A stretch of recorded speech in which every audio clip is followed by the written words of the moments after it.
Okay, time to get started. Hello, everyone, and welcome to a new RatedPower webinar.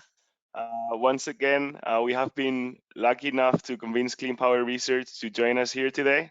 So as some of you may know, we did host a webinar with them last year where we discussed about the importance of using bankable data when modeling solar PV projects.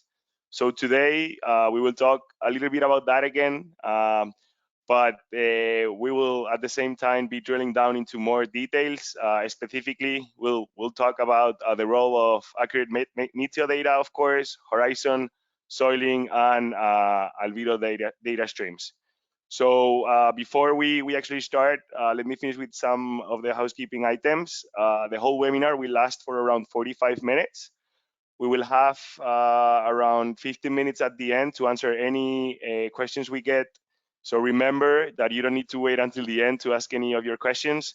You can drop them in the question box that you have here with the webinar tool, and we will try to answer all of them at the end. If we don't have time to answer all of them, I will get back to you by email. Also, after this webinar, you will all be receiving the recording of the webinar with a few resources that we will be talking about here today, so you can check those out.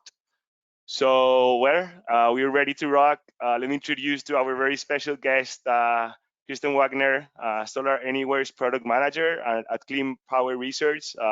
Welcome, Kristen. Yeah, thanks for having me again, Gabriel. Excited to be chatting with you again this year. For sure. I'm sure this is not the last time. And well, I am Gabriel Cañadas, Senior Account Executive here at RatedPower. For all of those that you don't know, RatedPower got acquired by Enverus last year, so we are now an Enverus company as well. So here you can see the index. These are the different topics we will be discussing here today. So resource data, horizon profile, albedo, and soiling. At the end, showtime, I will share my screen and show you how we can include all of these data points into our design engineering software, pvDesign. But yeah, let's start from the beginning. So I know we spoke about this in our last webinar, but just again, as a refresher, what makes solar resource or solar irradiance data bankable? Yeah, absolutely. So never hurts to touch on this again. Today we're kind of talking about all of the different modeling inputs that you can use in doing your PV yield modeling. But the solar irradiance data set itself could have the most impactful effect on those results. So it's important to start with a good base there and using a good and trusted solar irradiance data set. These are the factors that we recommend looking for when selecting a solar resource data set to use in your modeling. The first item is validated accuracy. So you want to know that your data set has been validated against a network of on-site or ground measured data sets. So these are oftentimes geographically dispersed and trusted and well-maintained ground stations that you can then use to validate against the SolarAnywhere or satellite-based data set of your choice. The second qualification is reliability and consistency. And this is mostly referring to both spatial and temporal consistency in the data set. So one, you want to make sure the model performs consistently across geographic regions and in different climate zones, and then also consistently across time. So if you're looking at 20 plus years of data, you want to make sure that there's no high bias in certain years and low bias in other years, and then maybe that's balancing out to look like an all-around low bias. Instead, you do want to make sure that that bias is performing consistently across time. And then we have spatial precision. And so it is recommended when using a satellite-based irradiance data source to use at least a resolution of 10 kilometers. Anything lower than that, you start to lose a lot of that site specificity in modeling the weather and irradiance conditions at your site. A lot of commercial providers provide higher resolutions than that at this point, but 10 kilometers should really be the base. The fourth item is long history and current data. So the data set should include a representative sample of years, especially when generating a typical year file. So we're looking for at least 20 years of data there. The SolarAnywhere data set is now at 25 years. It's important to also make sure it's always updating, including the most recent year of data, and you're considering those more recent weather conditions as well. And then last but not least, availability. So just making sure that that data set is easy to access, whether there's an online portal that you can log in and download that data, or an API that allows you to access that data programmatically. It's important that that data is easy to come by. And so we actually have an integration with pvDesign too that you can use to pull SolarAnywhere data directly into the tool. Great. Thank you for sharing all of that. So now the new topics. Let's talk about horizon profile. So what is a horizon profile? How does it get calculated or generated? Are there any different methods? And why it's specifically SolarAnywhere's, or how is it different? Yeah, absolutely. So horizon profile, you'll also hear it referred to as far horizon shading, far shading, terrain shading.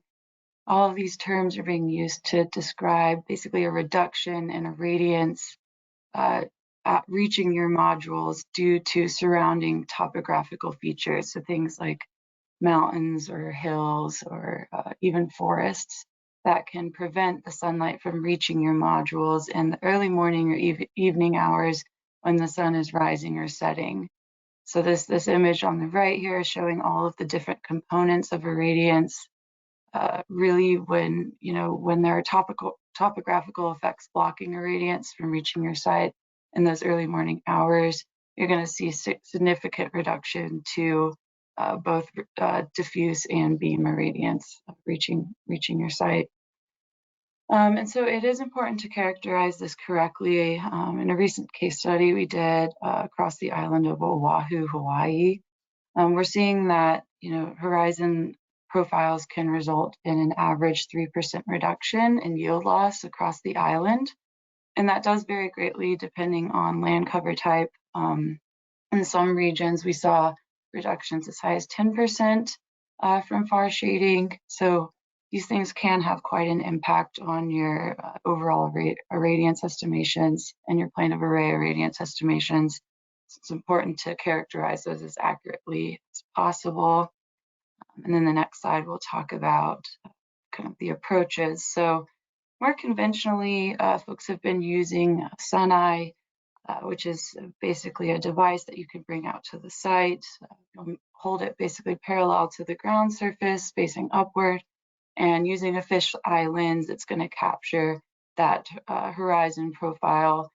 You can then use that to manually convert that to a shading profile input that you can use in modeling tools like pvDesign. And so that's a more conventional approach to this. One shortcoming that's been noticed with these devices is that it can sometimes overestimate the direct beam shading. So that's basically mischaracterizing the impact to beam shading that you're going to see at your site, or direct radiance.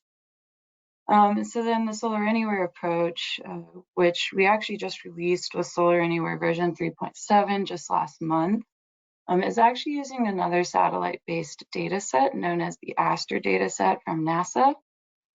So it's a long name, so I'll let you read that there. But this data set is at very high resolution. It's the highest one available at this point, and that's being collected at 30 meters. So that's also corresponding to 1 arcsecond resolution.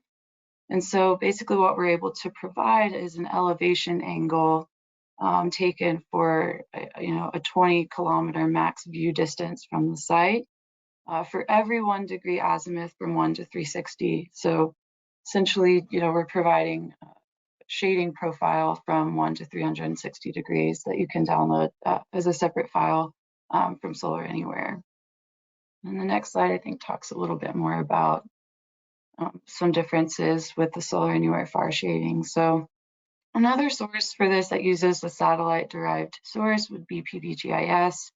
That's using the SRTM model. And that one just is not quite as good at capturing, nearby tree canopy, we're actually seeing that the Aster data set is better able to capture the impact of shading from surrounding tree lines. And then, this data set is now available with every SolarAnywhere license, whether you're a typical year customer or a sites customer and you have time series access. All of those licenses provide these far shading profiles that you can download or request programmatically via the API, and then kind of manually input into a tool like pvSys or pvDesign. Great. Yeah. That's really cool. So on to the next topic. What about albedo? Mm-hmm. How is this? What is it first for all of us that don't know much about it? How is it obtained? Again, is this through satellite data? I'm guessing. And again, what makes SolarAnywhere so special or better? Yeah, absolutely. So the reason albedo is becoming more and more important to model correctly is essentially due to the increase in adoption of bifacial PV models. Bifacial modules, of course, have an increase in PV production because they're able to capture irradiance on the backside due to the irradiance reflecting off of the ground surface. So essentially what albedo is doing is characterizing the reflectivity of that ground surface, or the fraction of irradiance that's coming back up off of the ground and reaching the backside of those panels. And so that's what albedo is quantifying. And then we'll move to the next slide. So albedo, you can see over here on the right, this is a sensitivity study conducted at Clean Power Research, basically comparing the impact of albedo on bifacial modeling versus monofacial modeling. So you can see that just the bifacial modeling is far more sensitive to your albedo input. So you want to make sure you can characterize that as accurately as possible. SolarAnywhere albedo is derived using a satellite-based data set. We incorporate an albedo snow as well during periods where there's snow on the ground. And so that's going to be incorporated in the time series. And then from that time series, we're using that to then generate a 12x1 so you can get a good monthly albedo profile to use in your modeling inputs. Yeah, that was all right. Yes, that's all Thank you about very much. albedo for now. Thank you very much. We might get a few questions on that later. I'm seeing a few Mhm. coming. So for finishing here, what about soiling or soiling losses? So what really is this, and how this may affect the performance of your PV plant? Yeah, so soiling losses is describing the reduction in PV production from your models due to things like dust or ash or sand settling on the surface of your modules and preventing that irradiance from reaching those modules. Annually looking and using the SolarAnywhere soiling loss model, we characterized soiling across the globe. Across the United States, you can see soiling range from 0 to around 7%, but it's actually, you'll see here, much higher in certain regions of the world. You're seeing in Northern Africa there and in the Middle East, and that's mostly due to, a lot of sand and things circling around in the air there. So that's the quantification of soiling in those regions. And then you'll notice that the PV soiling can have quite an impact to your actual PV or your P50 energy production estimates. And so that can contribute 1 to 4% of the uncertainty in those estimates. So it is, again, another factor that's important to consider and try to characterize as accurately as possible. And then we'll move to the next slide, talk a little bit more about how SolarAnywhere soiling loss modeling works. So we are using the HSU model right now, which is taking particulate matter data as an input. We selected that model primarily because some studies have shown that particulate matter demonstrates the highest correlation with soiling losses.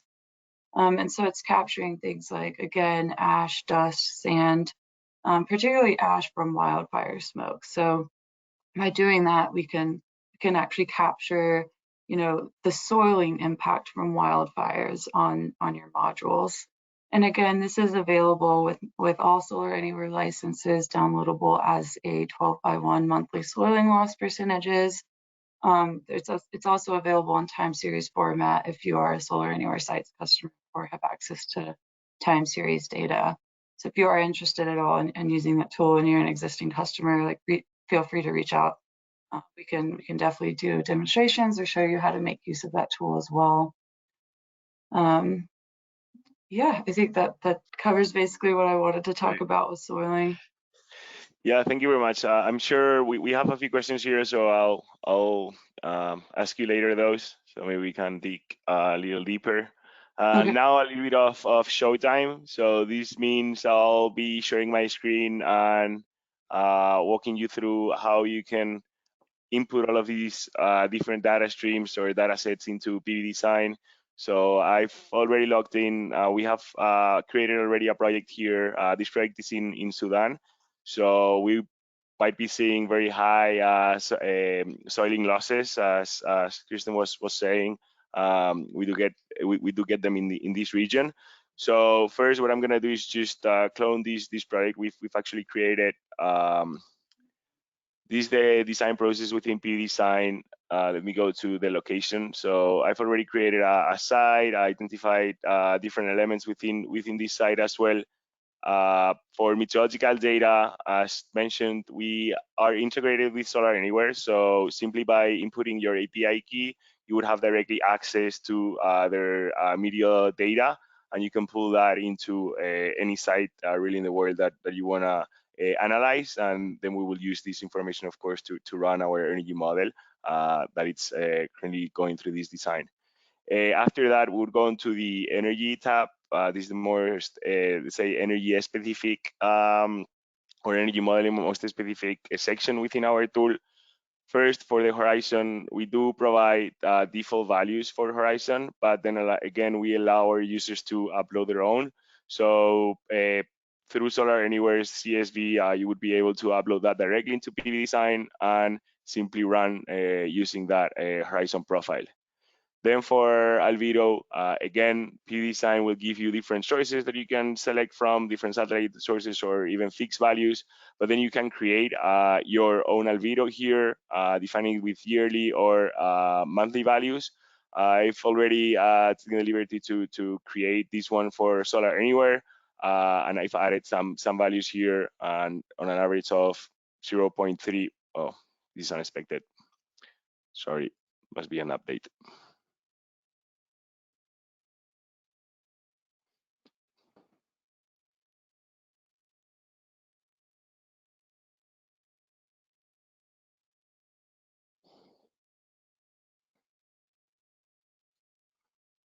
So this is not recorded. Okay, as I was saying, albedo, so here we actually already have the details we've inputted of around 0.3% for all year around, but you can have different values for each month. And lastly, for under P module losses, you would have many losses, among them the soiling losses we've discussed here today. Again, you can input a yearly soiling value in percentage, but also monthly values. This is for a site in Sudan. As you can see, all of the values are pretty high. So once you're happy with that, you can simply run a design. Here I have different simulations I've run of this project for being able to compare them very easily. And then just download the documents. I've already done that, so leave anyway. So here I have my final design for the project we've actually been studying. Here you will have additional information specifically on energy here, with all the energy production in more detail for the first year, as well as the different losses for the first year. You would be able to see here somewhere the soiling losses at 11.63%, and then the far horizon losses as well at 0.01%. If then pvDesign will generate a package of engineering documentation in more detail about any or iteration or design you create, And here I've already opened the ones that are related with the energy model. So we do have the energy yields report. This will be a 20-page summary of your project. We'll look into it in just a minute. And then you will get as well the energy yield results with all the hourly production, losses, and nighttime consumptions, and so on. So first, the energy yield report. As I mentioned, brief summary of your project to start with the location, the topography as well, your site, your topography, and your horizon profile. And then to continue, you will have all your solar resource. As you can see here, we're using SolarAnywhere for this specific project, with all the monthly albedo values as well that we inputted. And then a description, general description of your plant with the different equipment you've been using. This is not as related, but it's just, and then the calculation methodology. So in the end, our energy methodology that runs behind, and in more detail, all the losses for your project, like the far shading we've discussed here today, the soiling losses again,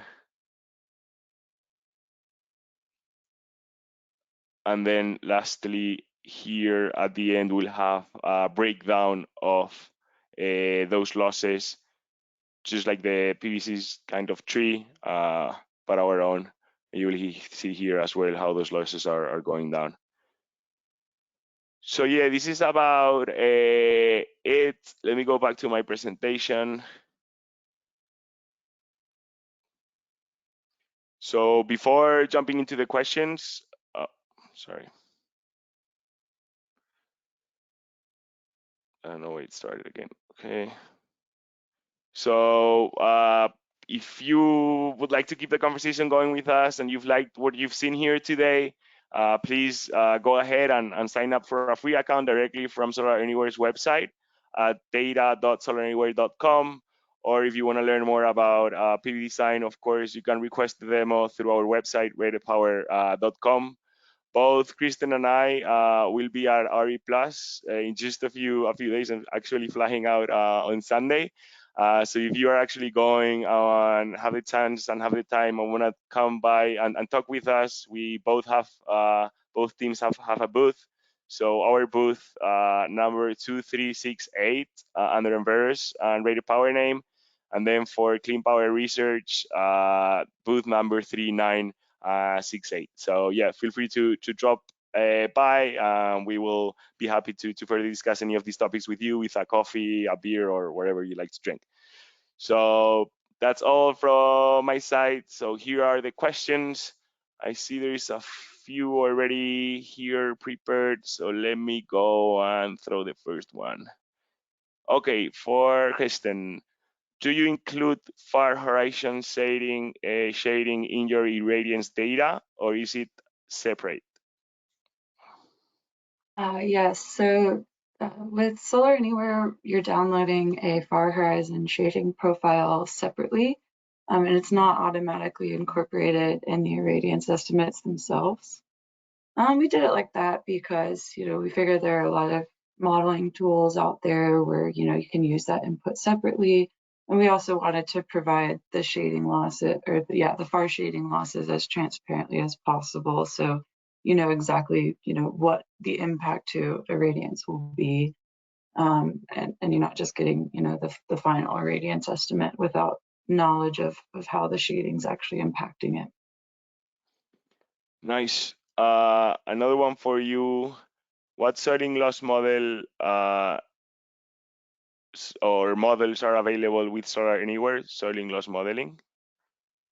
So what loss models are available there? With SolarAnywhere.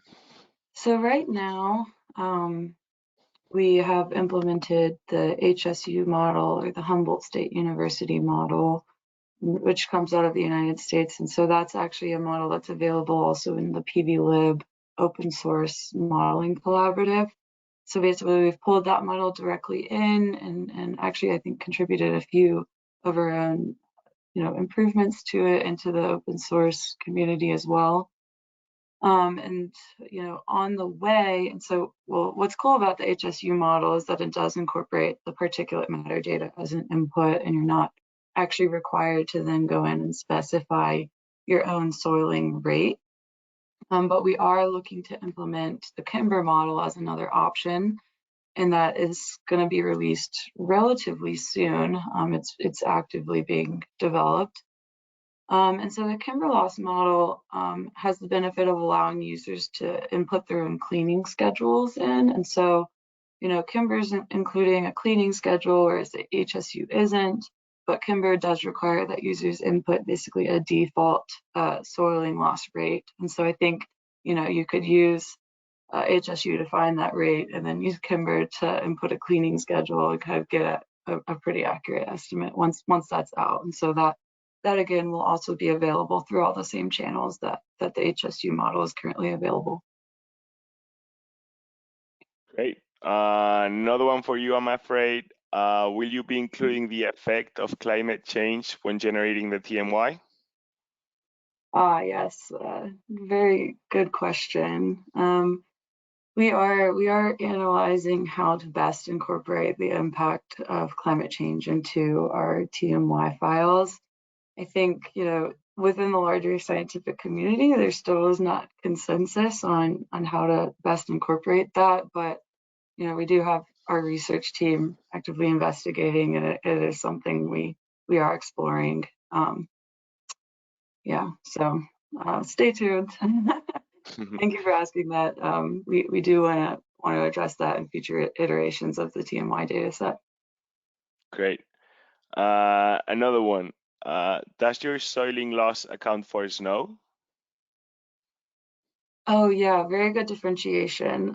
This, in the context of today's webinar, soiling losses does not account for snow. We do also provide snow losses separately from soiling losses in our file downloads, so that is something that's available, but wasn't discussed today. So we're actually using right now the Marion model from NREL to do our snow loss modeling, with a future iteration to release the Townsend model. So again, you'll have basically two model outputs to compare, and both industry standard, both being pulled directly from the pvLib community. Thank you. Another question for you. Surprisingly, what other features came out with the 3.7 version of SolarAnywhere? So with version 3.7, the big event was definitely the release of the far shading profiles. So that was an exciting launch for us. Additionally, the impact to irradiance from this model release is really minimal. We didn't change much about the actual irradiance model inputs, besides doing our annual calibration to address degradation in the satellite imagery. So we basically have a process where we recalibrate to the imagery every year. So we did that. We incorporated the latest year into the TMY calculation, and so we now have 2022 included in that calculation. And then we also addressed in our particulate matter data set a formula that makes the breakdown between particulate matter 10 and particulate matter 2.5 more accurate during wildfire conditions, so that it's actually better able to capture the soiling impact during those wildfire conditions and like the settling velocities, because those conditions do kind of change the ratio of PM10 to PM2.5. So that was another thing we addressed with the release of 3.7 to make that particulate matter data more accurate for those wildfire conditions. A lot of things. Let me just read.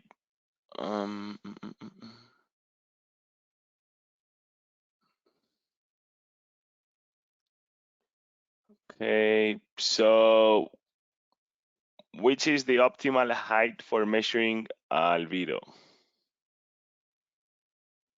Okay, yeah. We are mainly using a satellite-based data set, so the height less important there. So I'm maybe thinking that question is referring to ground measured albedo values. In which case I think those are usually measured with solar meteorological stations or MET stations, put at the site. In that case is, I guess, is not very high. I think those are sitting right at around the level of the arrays themselves, but I Mm, don't know the specifics there. that was a tricky one. Yeah. Uh, I think I can answer this one. Would it be possible to get the link to the recording later on? Yes, for sure. We'll be sending an email to everyone that was here today or that is still here today, and those who were unable to actually join us. And within that email, we will include the recording for this session, as well as a few other resources to our previous webinar and some other blog posts that I think are related to this topic and will be very interesting and to read through. I think you might have answered this already. Uh, which is the correlation value found when comparing PM 2.5 and PM 10? That Oh, one I don't know the answer to. That one we okay. might need to follow up via email. I could So, get with yeah with uh, our research team. They'll have that answer. Yep. okay. And I think I saw one about the Mm, validation of the HSU model in yeah, there. I know. So my question bar is not working very well. I'm having a hard time seeing the questions. But yes, we will, whoever asked that, we will certainly follow up with a link to the validation of the HSU model. Mm, Essentially, like the authors of that model did some validation against actual soiling loss estimates upon its release. So we do have that yeah. paper available. And then we've done, as much as we can internally to validate those outputs as well. And so I can share what analysis we have that is soiling loss actual measurements are very noisy and hard to work with. So Mm. unfortunately, it's not extremely extensive, but we did do work to validate that model internally as well. So we'll follow up with what we have on that. So you did find the question now is how do you corroborate the soiling losses estimates with actual soiling rates? Do you perform any measurements or do you have any white paper on soiling methodology? Right. That So was the that was the question, right? question I think I saw. Yeah. Mm, Yeah, and we don't actually have our own ground measurement stations deployed, and so we're able to get our hands on soil and loss estimates every now and then, but it's not something we have great access to. It is available, I think, through some of the publicly available ground stations. And we have someone on our research team who's actually been looking into. He presented on this at IEEE PVSC back in June, looking to basically tune soiling loss estimates to ground measurements, the satellite-based modeled estimates to ground estimates collected. And so we have some work in that regard as well. So okay. yeah, try to follow up with what we have. Cool.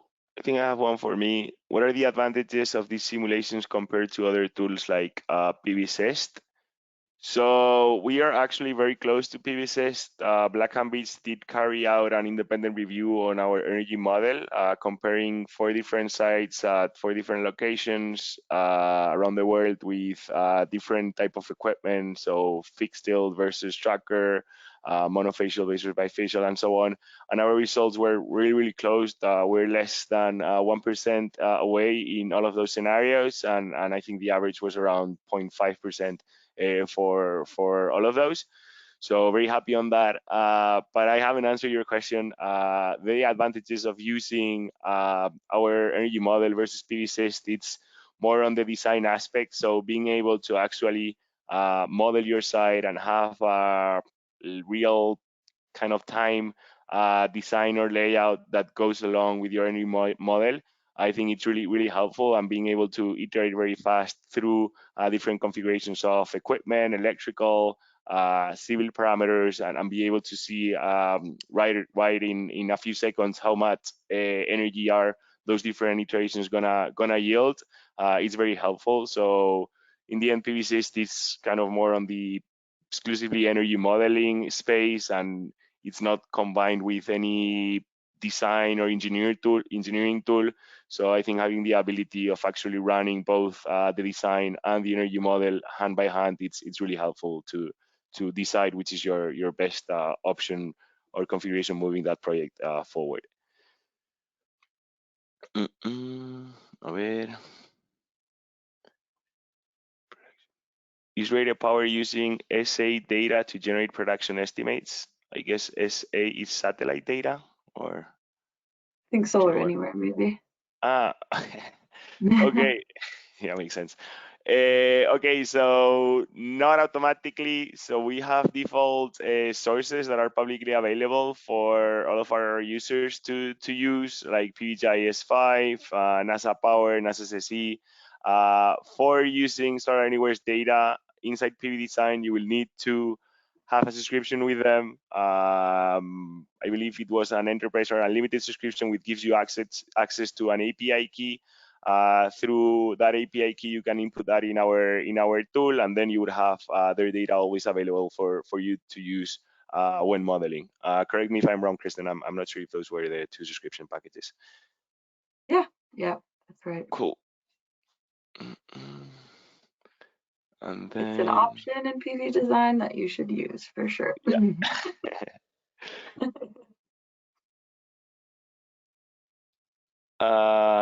What is the source for the albedo data and soiling data in pvDesign? So I know, I think this is for Kristen maybe. What is the source for the albedo data and for the soiling data? Or I'm not Um, sure. yeah, let's see. So we have particulate matter data as an input to the HSU soiling being the primary input to that model, and we're also collecting rainfall. So you have to have cleaning events from rainfall. So there are a couple inputs to that model. PM data is coming from the MERA2 reanalysis, I believe, and then we have solid and liquid precip coming from a combination of sources depending on where you are in the globe. In the United States, it's SNODAS, and then elsewhere it's ERA5.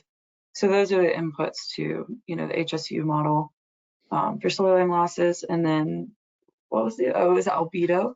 So Mhm. that's the MODIS data set from NASA, which is similar to what's provided in the NREL, PSM. And so the key difference there is our average albedo of snow value, which we came to using a collection of snow albedo data set from the Duramat consortium, which is basically this data collective that you can find online. So we use that to come to a reasonable albedo of snow value, and then we basically substitute that in during the snowy conditions or when we detect snow to be present. And so that's how we are basically combining the albedo data set. So it's MODIS and then subbed in with an average albedo of snow to come up with that data set. Nice. Then I think they may have also wanted to know if that's the default in pvDesign, which Yeah, is maybe. not the Yeah, case. We want to build integrations, right, yeah, Gabriel? we do. So we do want to integrate all of these things we've been talking about today. For now, we've already integrated the meteo data source or irradiance data, and we hope in the future, throughout next year, we'll be able to include as well soiling and horizon and albedo. I don't know if all at the same time, probably not, but we'll slowly but surely start adding those values in pvDesign so you can automatically access them through your API key.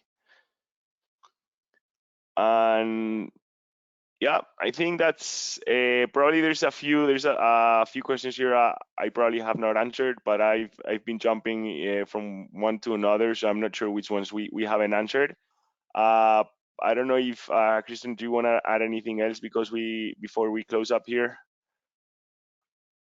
I don't think so. I think thank everybody for joining today, and definitely come find us at RE Plus. We've got a big team there, so excited to talk about all of this stuff in as much detail as you'd like. So, yeah. For sure. Same from our side. Thank you everybody for joining us here today. If you're RE Plus, come and visit us. We'll have happy hours at our booth from 2 to 6 p.m. on both Tuesday and Wednesday. So yeah, happy to grab a beer or a coffee, water, whatever you drink with you, and chat a little bit more. So thank you everyone. Thank you Clean Power Research team again. It's always a pleasure working with you. And yeah, see you at RE Plus and probably if not in the next webinar. Yeah, definitely. See you next week. Thanks.